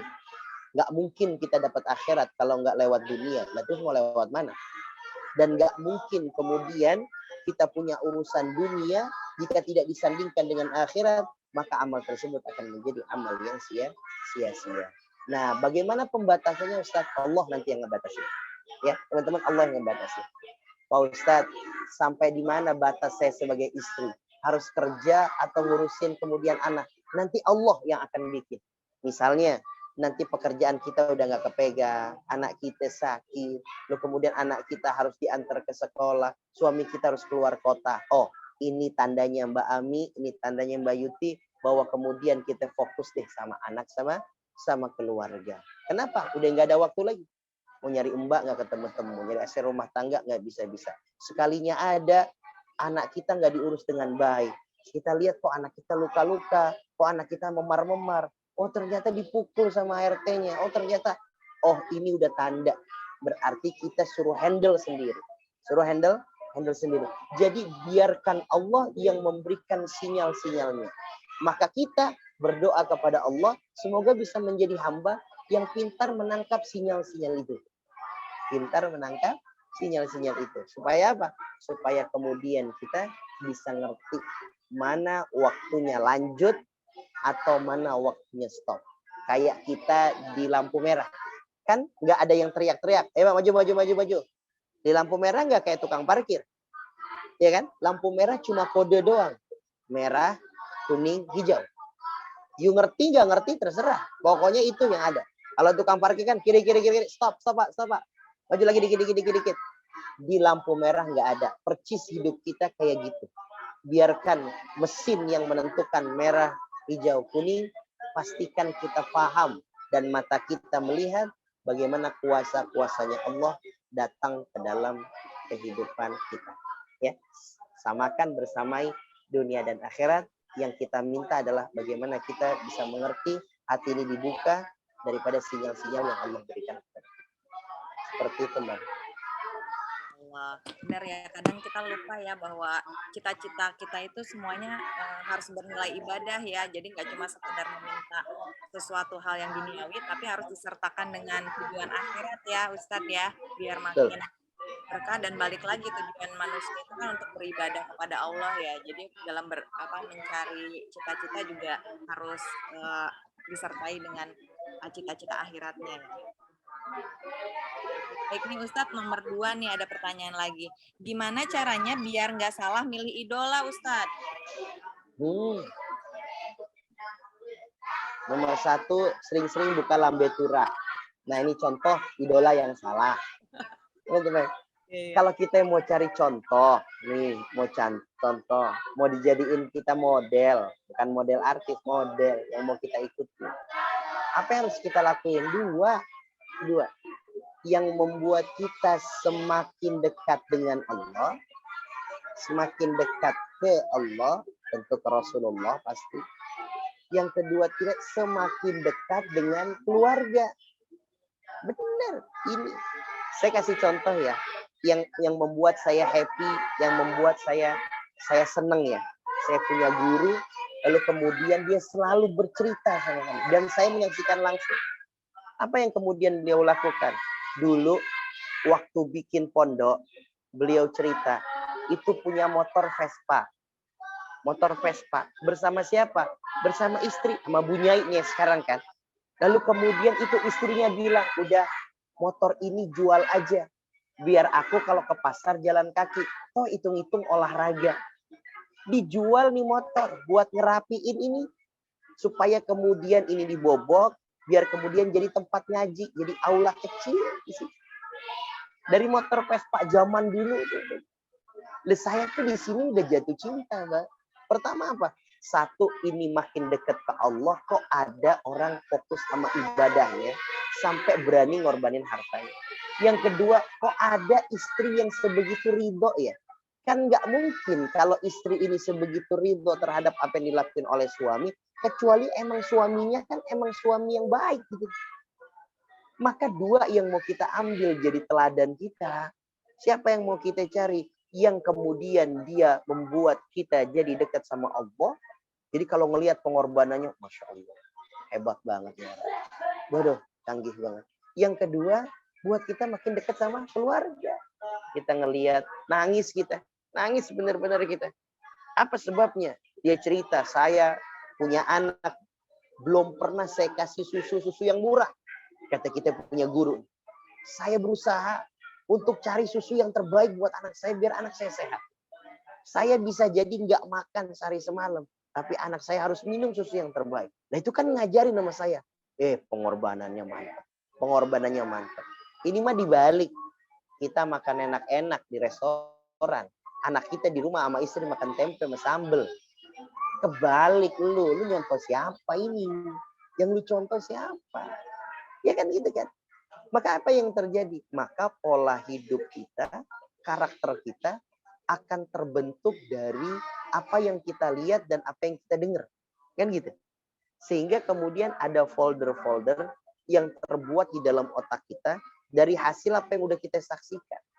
Maka role modelnya cari dua yang kayak gitu. Bukan yang kemudian kemana-mana naik Lamborghini, Ferrari, keren bener nih. Tapi sampai masjid enggak. Saya, teman-teman boleh ya cek ya. Saya pernah kemudian beberapa kali mengisi di Masjid Raya Bintaro Jaya. Kalau kan ada parkir Ustadz tuh, ada mobil Ustadz. Ustadz tuh kalau dijemput, Ustadz Ahmad nih punya. Kalau saya dijemput, kadang-kadang ada yang pakai Avanza, ada yang pakai HRV. Tapi di samping mobil Ustadz, itu ada mobil, apa itu, Porsche CHE. Bacanya apaan sih? Porsche apa? itu selalu ada Mbak Rizka. Dia selalu ada sholat berjamaah di situ, bahkan sholat subuhnya di situ.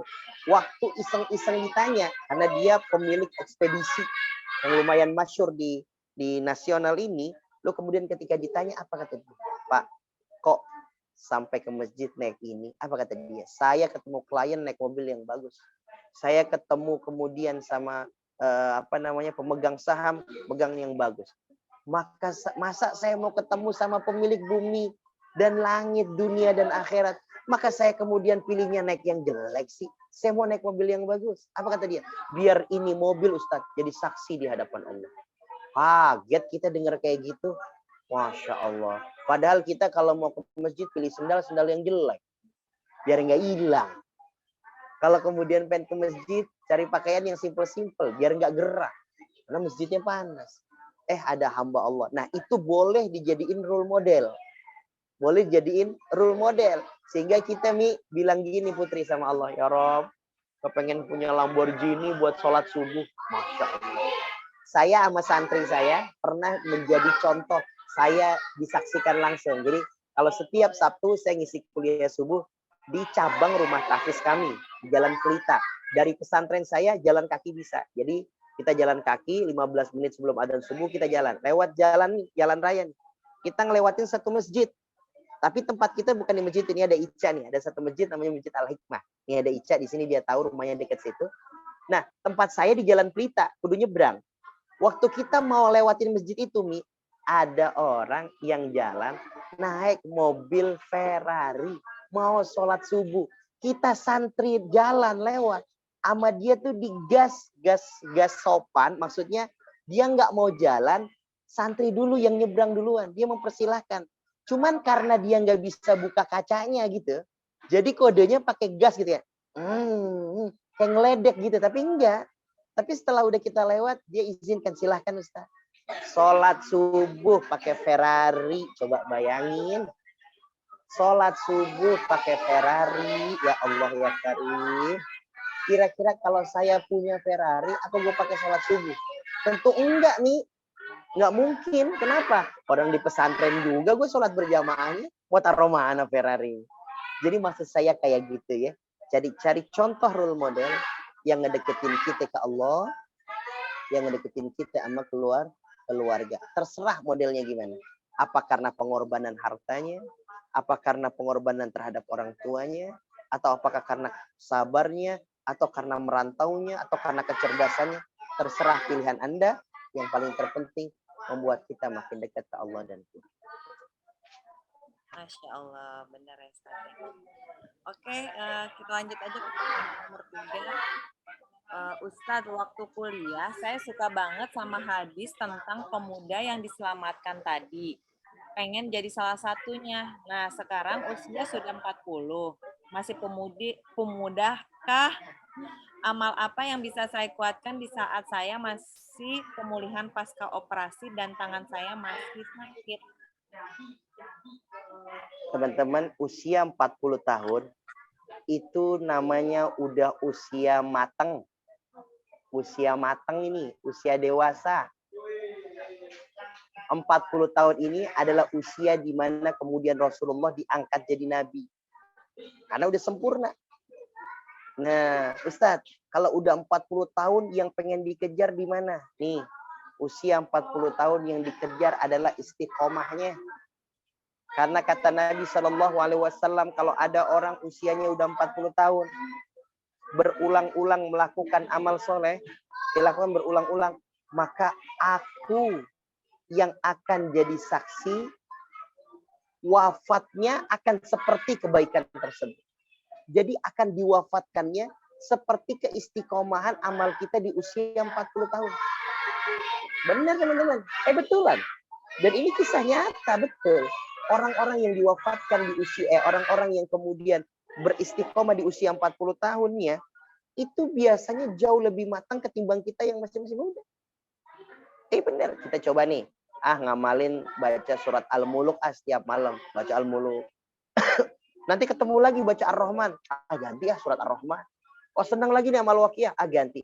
Jadi kalau udah 40 tahun, kalau udah senang kemudian baca Quran sehari sehalaman itu terus.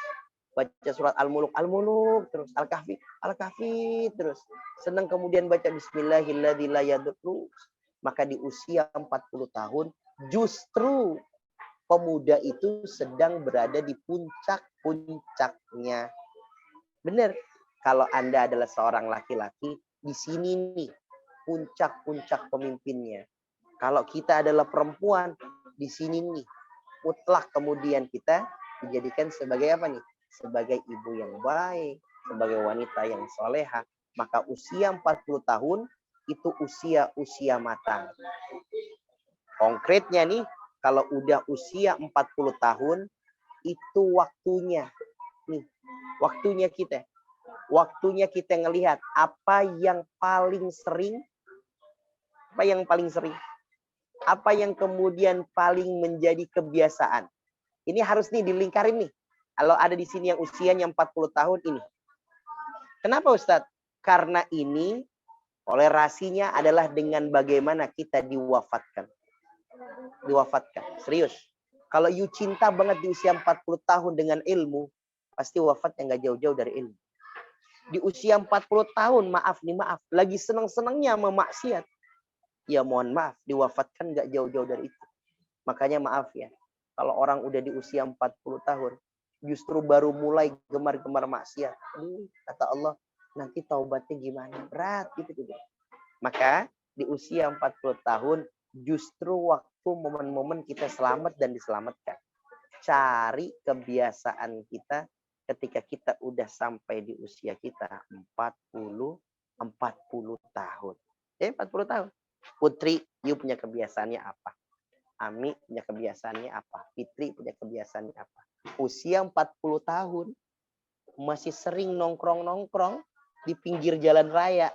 Ya, nggak jauh-jauh gitu dulu. Kenapa? Sampai nenek-nenek masih kayak begitu dah. Sampai nenek-nenek masih kan kayak gitu. Masih ngeceng-ngeceng gitu. Goda-godain cowok lewat. Tuh, cewek. Jungkir balik dong. Gitu-gitu tuh. Itu mah Masya Allah. Dia bilang. Usia 40 tahun. Masih nyawer loh sama biduan. Nggak jauh-jauh. Pasti tuh. Nah, makanya kemudian Ustadz usia saya 40 tahun. Bagaimana saya diselamatkan? You langsung cek. Langsung ambil kertas. Apa yang paling sering saya lakukan, apa yang udah jadi kebiasaan. Langsung sambungin. Saya akan diwafatkan seperti itu. Oh, berarti kalau gua hari ini masih doyan nih sama kemudian hal-hal yang bermaksiat, diwafatkan dalam maksiat. Kalau udah 40 tahun nggak punya keistiqomahan, ngaji nggak ada yang istiqomah. Kalau lagi kepengen sholat sunnah bolong-bolong semua, baca Quran cuma Ramadan. Nah ini perlu dipertanyakan.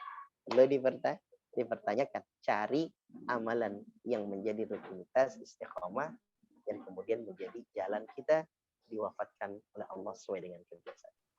Kira seperti itu. Ustadz, tapi ini usia 40 tahun itu berarti ukuran Hijriah ya Ustadz ya, bukan Masehi ya kalau untuk orang Muslim ya, maksud 40 tahun ini gimana sih Ustadz? Iya, nggak jauh beda Mbak. Mau Hijriah mau Masehi perbedaannya nggak jauh. Nggak ada orang saya secara Masehi 40 Pak Ustadz, tapi secara Hijriah 21. Nggak mungkin. Pasti bedanya 1 tahun, bulan gitu aja nggak masalah. Berarti kurang lebih ya 40 tahun, jangan sampai kita nunggu nanti 40 tahun, ulang tahun 40 tahun Masehi gitu, nggak gitu juga ya Ustadz ya, berarti nggak, maksudnya kadang orang mikirin, maksudnya saya suka diskusi juga nih sama teman-teman di grup kan, 40 tahun itu berarti Hijriah ya, bukan Masehi atau gimana, jadi kita juga sebenarnya nggak usah berpatokan pada itu ya Ustadz ya. Patokan pada kebiasaan dan keistiqomahan. Baik Ustadz. Pertanyaan selanjutnya, bagaimana pendapat Ustadz jika sebagai pemuda lebih memprioritaskan untuk berangkat haji terlebih dahulu dibanding safar, Ustadz? No, bukan begitu modelnya. Caranya antara kemudian haji dan safar bukan tentang mana duluan, tapi ini mengenai tentang pembagian yang sesuai ya. Kalau bahasa kita yang proporsional. Maksudnya gimana Ustaz? Oh iya dong. Haji itu kita utamakan bukan berarti menghilangkan yang lain. Nah, jadi gimana caranya? Makanya bagi dua modelnya. Maksudnya gimana? Kita ada tabungan yang kita cicil banget buat kita punya haji, buat kita punya umroh. Ini jadi cicilan kita. Ada juga yang kemudian safar-safar kecil. Makanya bahasa saya bilangnya, ini namanya safar kecil. Kalau ini namanya safar besar. Kalau kata orang kampung nih, ini namanya safar besar, ini safar kecil. Safar kecil itu kalau kita jalan, yuk iseng-isengnya jalan ke Istiqlal. Nah itu nggak usah nunggu udah haji, belum haji nggak apa-apa. Wah ada rezeki nih yuk, coba-coba jalan yuk ngerasain ke tempatnya apa misalnya ya, yang bisa kita Pulau Seribu misalnya. Yuk kita ke Pulau Seribu sekaligus kemudian tadabur. Kenapa Pulau Seribunya? Bukan karena pulaunya, bukan karena ada kajian di sana. Kajian alam, tadabur alam misalnya. Tadabur alam pastikan ada ustadzahnya, ada ustadznya. Kalau nggak ada ustadznya, bareng-bareng jalan, ya jalan-jalan namanya. Tapi nggak apa-apa. Kalau memang tujuannya bisa, jadi kita jadi belajar. Jadi bukan tentang, ayo haji umroh yang ini ditinggalkan. Enggak. Ini diutamakan. Artinya, porsinya memang lebih besar. Porsinya lebih besar. Iya di sini mah. Ya udah bismillah, buka tabungan haji, buka tabungan umroh, atau kemudian buka apa itu namanya celengan yang ada gambar Ka'bahnya. Terserah modelnya ya. Tapi yang paling terpenting jangan sampai kemudian sama sekali nggak ada ikhtiar ke sini. Sama sekali nggak ada. Cuma kepengen. Nah, maka ini dua hal yang berbeda antara menghayal sama kemudian berniat. Nah, kalau menghayal itu cuma sampai di pikiran aja tuh. Cuma sampai di pikiran, sampai kemudian di hayalan. Kalau berniat itu sudah sampai pada praktek. Benar-benar kemudian ada apanya nih? Ada usahanya. Ada ikhtiarnya. Kepengen banget sholat malam. Gak ada sama sekali ikhtiar. Nggak pernah bikin alarm gagal, nggak pernah minta tolong ditelepon sama teman dan lain sebagainya. Bawaannya kemudian adalah kurang terus. Maka kalau kemudian berniat, itu sudah ada ikhtiarnya.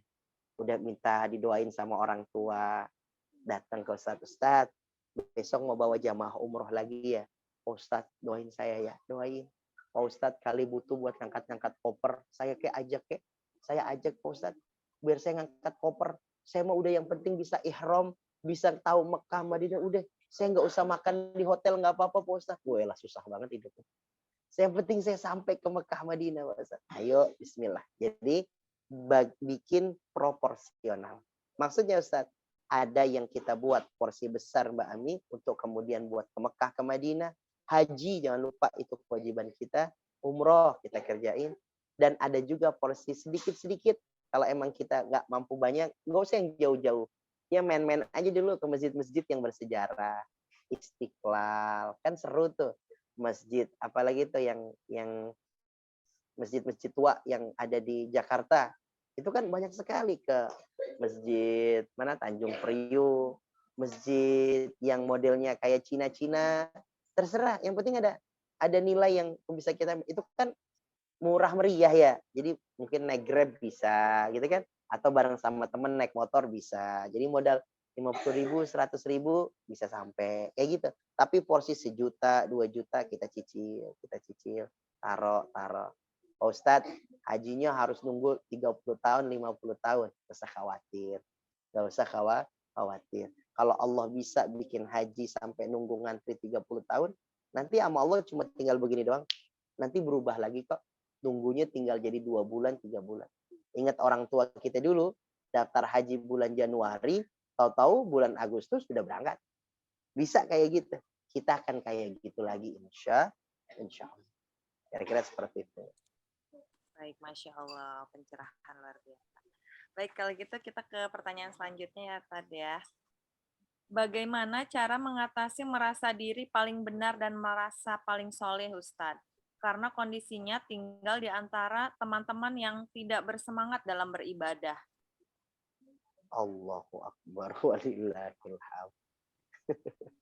Satu yang harus Anda lakukan adalah, lihat ini. Lihat, nomor satu, ini bukan tentang antara soleh dengan soleh. Ini pilihan yang Anda pilih nih. Satu, kalau di tempat itu, di habitat Anda, di habitat anti, di tempat kita, di komunitas kita, ternyata di situ kita punya peluang untuk berdakwah, alias peluang untuk mengajak orang lain, maka stay di situ, tetap di situ. Karena Allah titip dirimu ada di situ untuk mengajak orang-orang itu menjadi lebih baik. Tapi kalau ternyata Allah jadikan kita hanya sebagai remah-remah momogi di kelompok itu, alias kita nggak ada peluang buat dakwah, leadership kita nggak kuat, lisan kita juga nggak didengar, maka yang kita lakuin adalah pindah. Kalau bahasa kerennya sekarang hijrah, dikonversi gitu. Apa sebabnya?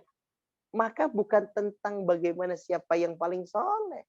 Sebab kendati pun dirimu adalah orang yang paling soleh. Di antara orang-orang yang paling maksiat misalnya. Maka ketika Allah nanti kasih musibah bala, yang paling soleh pun tetap kena. Kenapa? Karena ente nggak ngingetin ini, nggak ngajakin. Nah makanya saya bilang, lihat masih ada peluang nggak buat berdakwah? Masih ada peluang nggak buat ngajak kebaikan? Kalau ada, ya lanjutin. Kalau nggak ada, maka tinggalkan. Jadi kalau seandainya kemudian masih ada peluangnya, terus ada di situ. Tapi kalau nggak ada, maka terus bagaimana Ustadz? Maka yang difikirkan bukan tentang bagaimana merasa yang paling soleh atau merasa yang paling salah. Tapi yang difikirkan adalah bagaimana bisa kita punya pengaruh untuk berdakwah kepada mereka atau tidak. Kalau masih ada, tetap ada di situ, lanjutin. Kalau nggak ada, kudu pindah kos-kosan, kudu pindah kontrakan. Ya, tapi itu tempat pekerjaan saya, Pak Ustadz. Oke, kalau gitu, yang saya maksud kemudian stay di situ adalah pekerjaannya lanjutin.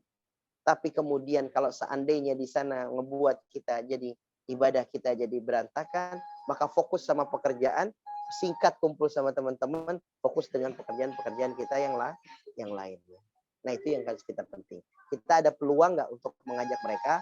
Peluang itu maksudnya kita punya potensinya nggak? Yuk kalau ngomong didengar nggak ya? Gue punya potensi untuk nasihatin nggak ya? Gue bisa ngasih contoh yang baik apa enggak ya? Kalau enggak, ya pindah. Kenapa? Karena yang jadi bukan nanti ada orang soleh di antara orang-orang yang salah. Yang ada adalah semuanya jadi orang-orang yang salah. Nah ini yang jadi bahaya. Nah harapannya adalah bisa dominannya adalah orang-orang yang soleh. Kira-kira gitu. Berarti kita fokus mengalihkan pikiran kita ya, daripada sibuk memikirkan kita merasa paling soleh, tapi gimana caranya mungkin tadi kata Ustadz ya, sarana berdakwah kita gitu ya, bisa kita lakukan, apa yang bisa kita lakukan gitu. Jadi nggak terfokus pada aku merasa yang soleh di antara mereka gitu. Enggak ya Ustadz ya. Nah, kita harus mengalihkan pikiran kita. Baik, ini pertanyaan terakhir Ustadz, mudah-mudahan masih bisa ya. Silakan.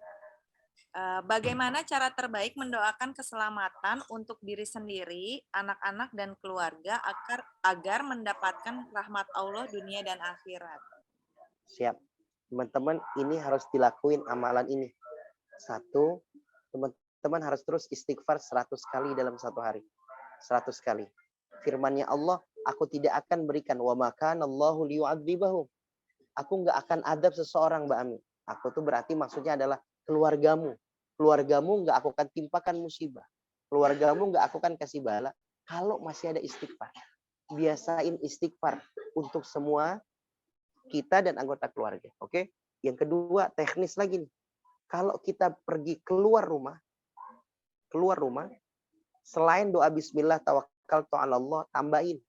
Baca bismillahilladzi la yadurru ma'asmihi syai'un fil ardi wala fis sama'i wa huwas sami'ul 'alim.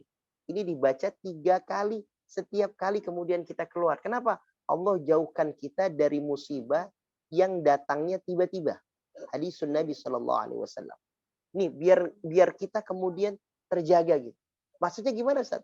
Nanti ketika Allah berikan musibah, Allah udah kasih dulu kode-kode sinyal-sinyalnya, sehingga sabar kita akan kuat.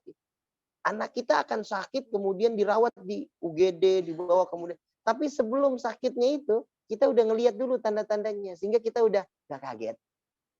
Jadi, bahkan Allah bisa palingkan daripada musibah itu.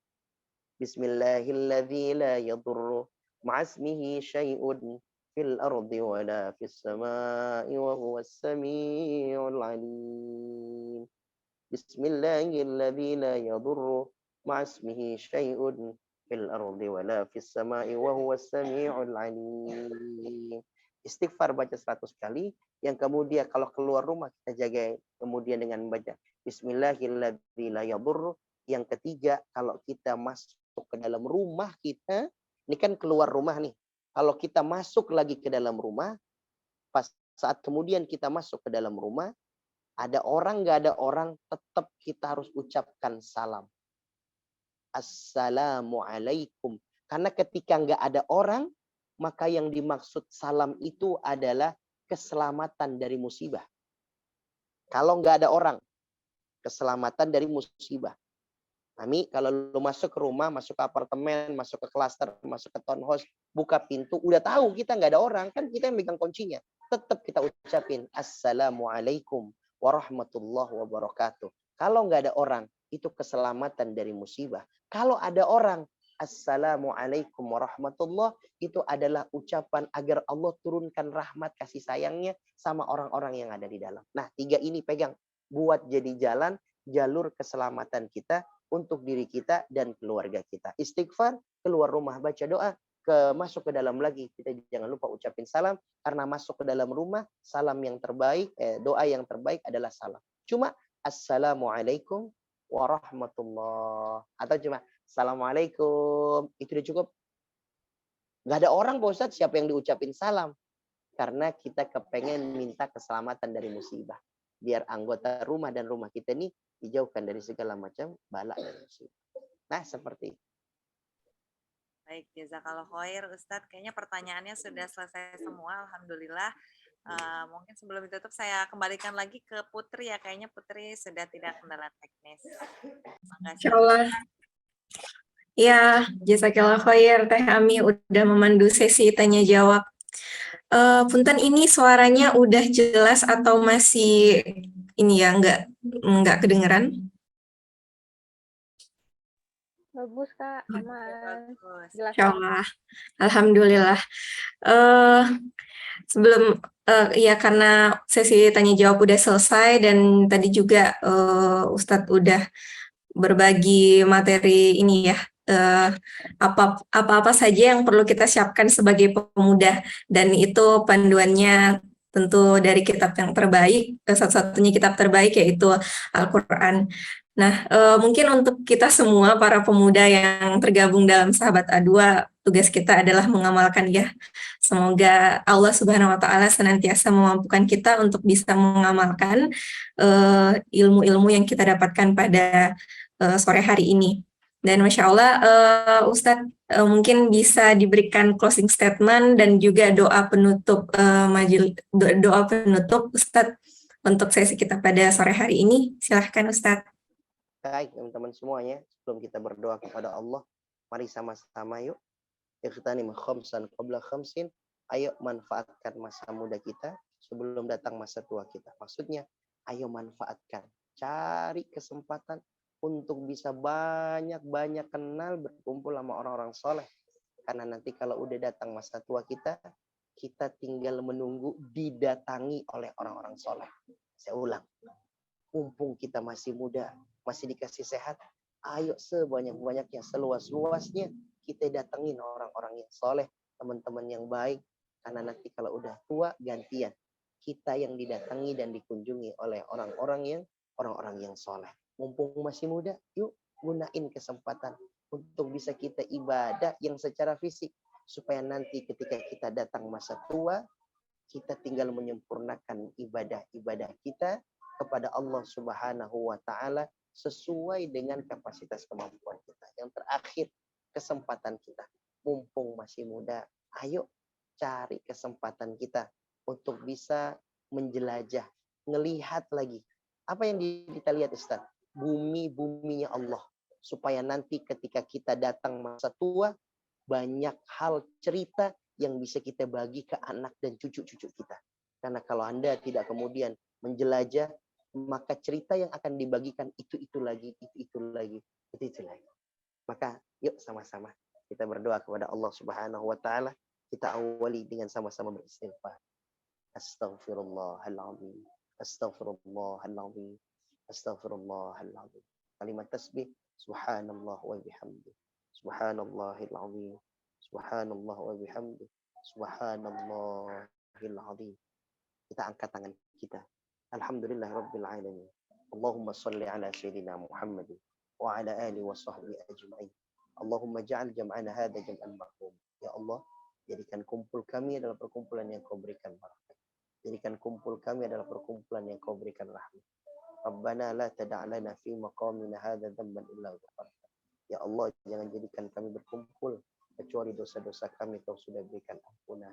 Kesulitan kami Kau ganti dengan kemudahan. Di antara kami yang dalam keadaan sakit, berikan mereka kesembuhan dan kesabaran. Allahumma arinal haqqa haqqa warzuqna ittiba'ah. Ya Allah, tunjukkan kepada kami Rabb, di usia yang muda bagi kami ini Rabb, berikan kesempatan kepada kami agar mudah bisa berkumpul bersilaturahim dengan orang-orang yang soleh. Ya Rabb, berikan kesempatan kepada kami di usia kami yang masih muda ini ya Rabb, agar bisa mudah bagi kami, kuat bagi kami untuk bisa melaksanakan dan menambah pada ketaatan kami kepadamu ya Rabb. Ya Rabb, mumpung diberikan kesempatan ya Rabb, di usia kami yang masih muda ini, jadikan kekuatan, kesempatan agar kami bisa melihat bumi-bumimu ya Rabb, kuasa-kuasamu ya Rabb. Ya Allah, ya Hayyu ya Qayyum, birahmatika nastaghith. Tunjukkan kepada kami jalan yang hak, jalan yang benar, jalan yang lurus, dan berikan kekuatan agar kami bisa istiqamah di jalan tersebut. Allahumma ansurna fa innaka khairun nasirin warzuqna fa innaka khairur raziqin. Ya Allah, Kau sebaik-baiknya pemberi rizki. Anugerahi kepada kami rizki yang halal dan barakah.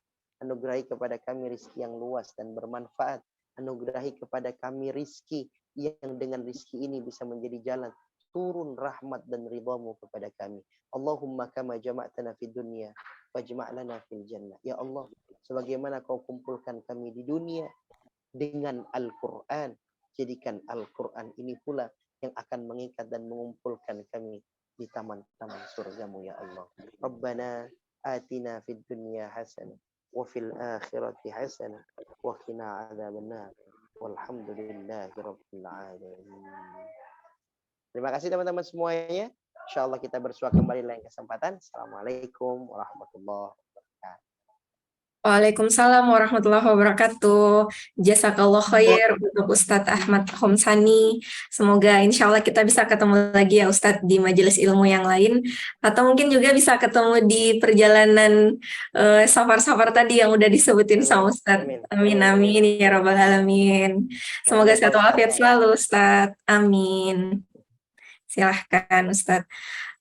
Masya Allah, sebelum kita tutup kajian pada sore hari ini, teteh-teteh, aku mau umumin ya untuk yang pemenang giveaway tadi, itu selamat kepada Teh Nur yang udah berpartisipasi mengirimkan sosok Rasulullah bagi beliau.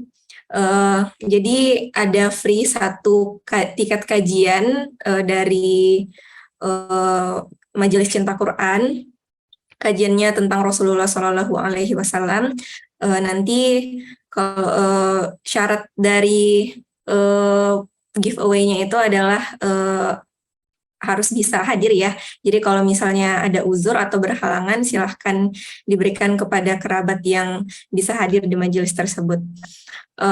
Selanjutnya kita insya Allah dari keluarga A2 ada kajian setiap bulan, dan Masya Allah untuk bulan depan yaitu bulan November ada banyak banget item-item kegiatan dengan topik dakwah beyond the box. Salah satunya akan diisi oleh Ustadz Wimar dan Ustadz Muzamil. Jadi pantengin terus kabar-kabar dari keluarga A2 di akun Telegram maupun di akun Instagram official. Masya Allah. Baik teteh-teteh semua, mari kita tutup majelis kita bersama dengan doa kafaratul majelis. Subhanakallahumma wa bihamdik, asyhadu alla ilaha illa anta, astaghfiruka wa atubu ilaik. Barakallahu fikunah teteh-teteh semua. Insya Allah ketemu lagi di majelis kita selanjutnya. Semoga sehat walafiat selalu dan selamat melanjutkan aktivitas. Assalamualaikum warahmatullahi wabarakatuh.